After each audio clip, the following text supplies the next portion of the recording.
Hello and welcome to Cycling Tips, welcome to Tenerife and welcome to another bike launch. I'm here on an island that, well, regularly the pros visit for a bit of altitude training, but I am here not for that, for a little bit of bike testing. I'm on the all new Ridley Grifin.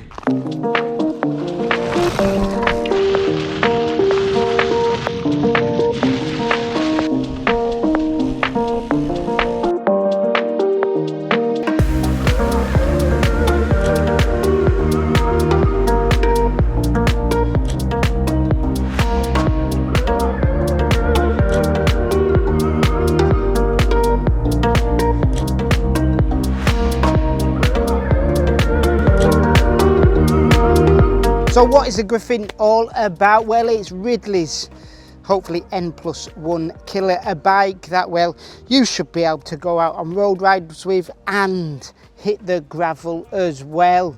Being an all-road bike, well, it's got to sit geometry-wise somewhere between the two as well. Not too slack and long like a gravel bike such as their Kanzo Adventure or Kanzo Fast, and not too nippy, not too steep like their Phoenix line.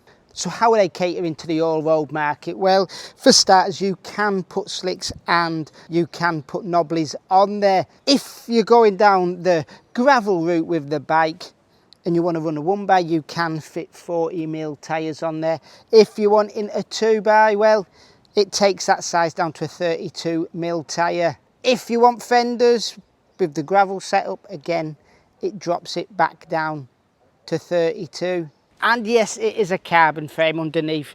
That very nice looking paint job, a paint job you can customise for about €100 more. In fact, if customisation is up your street, you can change pretty much anything on their online configuration. As for builds, there is going to be 4 versions available. There's going to be 2 road, one with a mechanical 105, one with a Di2 105, and then there's going to be 2 gravel options. There's going to be the GRX 600 and the GRX 800. If I'm not mistaken, the 2 top models come with carbon wheels, come from their in-house brand Forza. The 2 lower versions come with alloy wheels. They're wrapped in Vittoria tyres. So what about the rest of the components? Up front, you have got their gravel specific 1-piece bar. Now this has the same flat top as their road offering, yet it's got a 16-degree flare on there, 70mm drop if I'm not mistaken, and all the cables are internally routed through that bar and stem. In fact, if you're a dynamo lover and you want to stick some lights on there, they've even made it possible for you to mount dynamo lights and route the wires internally as well. A nice little carryover from the Kanzo Adventure. Seat post is 27.2, nice standard sizing, no proprietary post there, and saddle comes from Cell Italia. If mounting bags and bottles is that sort of worry for you, well, there's 3 bosses on the down tube, 3 on the seat tube, 2 underneath the down tube. On the top tube you've got their hidden little mount. That's very nice and neat, which sits flush against that flat top tube, which should allow your bag not to rattle and roll all over the spot. And as I've already mentioned, there is fender mount as well. With all the tech information there, who is this bike aimed at? What is the all-road market today? Well, according to Ridley, it's quite a big group. Everybody from your weekend warrior, your cafe racer, your urban adventurer, those that want to get out on the gravel at the weekend for maybe not a massive adventure, but certainly some decent rough stuff.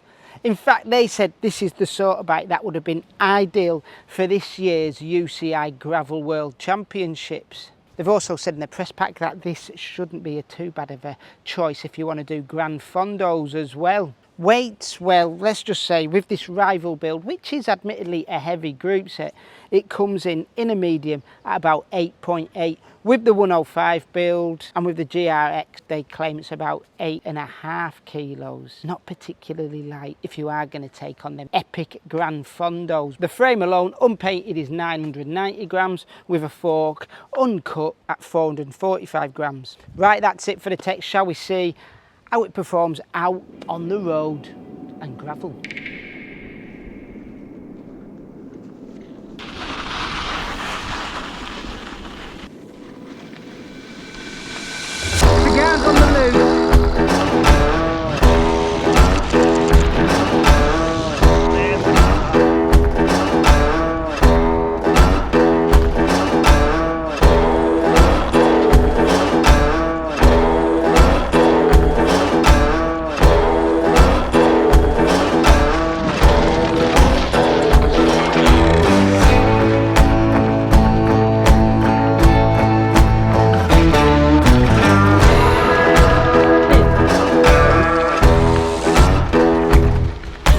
have timed it well, or at least a puncher or two has timed it well. This is why you want to run tubeless, people.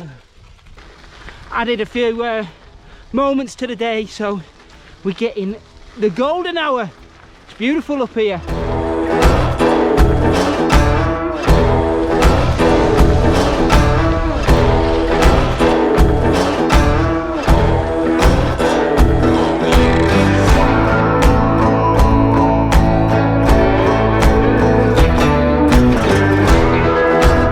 Alright people, let's delve into the first ride review, and please remember this is only a first ride review. It's not an in-depth one. I've only been out on it twice, once on the road, once on the gravel. Admittedly both times I thoroughly enjoyed the riding because, well, it's hard not to when you're in Tenerife in the middle of November in the sunshine. So what do I think? Well, this bike does very well what Ridley have aimed it to do, which is appeal to a large group of people.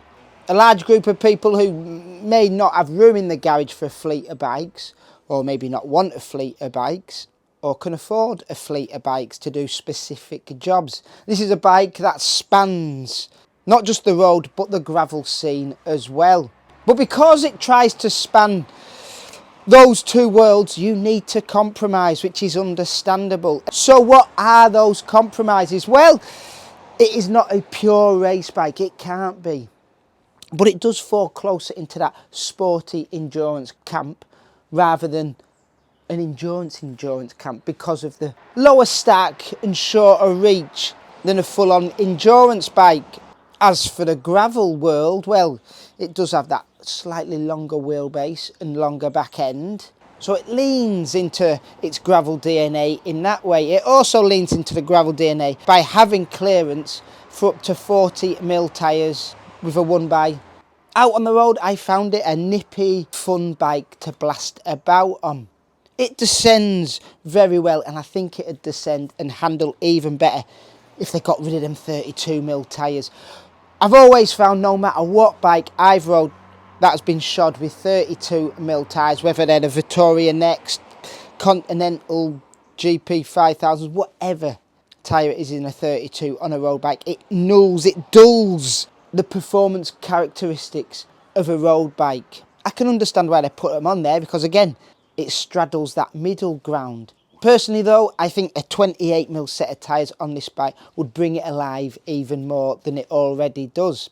As for the weight of the bike out on the road, well, that does matter because this thing, kitted up with them tyres and the rival group set that we had on there, tipped the scales at about 8.8 kilos. Not particularly light, but again, compromise is, well, the problem here, I suppose. If you're wanting electronic shifting at this price point, you have to have entry-level electronic group sets, whether that's the rival Axis or the 105 Di2, and neither of them group sets are light.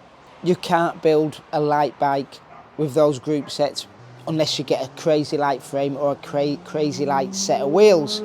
What I will say about the group set I use though is that the performance is very good.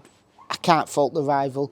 I loved it on the Kanzo Adventure that I tested earlier on in the year. I think it's better than rival and Red, to be honest. Okay, let's jump over to the gravel side of things. This is a bike that does enjoy a bit of gravel, that can take on a bit of gravel, but it's also a bike that you've got to keep on top of if you're on the twitchy, nervous surfaces, because that steep head angle does mean you can't swoop gracefully around tricky sections. That does make for a fun, very connected bike, but it does keep you on your toes. Out on the gravel, the stiffness of the frame doesn't diminish the ride quality. It actually begs you to put the power down and have a sprint along the harder packed gravelier sections. And it climbs pretty well on the gravel too. If you are looking for that N+1 killer, well, definitely take a look. Ridley have aimed high or aimed wide, as the case would be, with what this bike can do. And for the most part, they've nailed it. If you want my full review, head over to cyclingtips.com. There's like a 3,000 word essay there about this thing. But also, while you're here, join the conversation. Give us a like, give us a subscribe as always. And until next time, thanks for watching and enjoy your riding.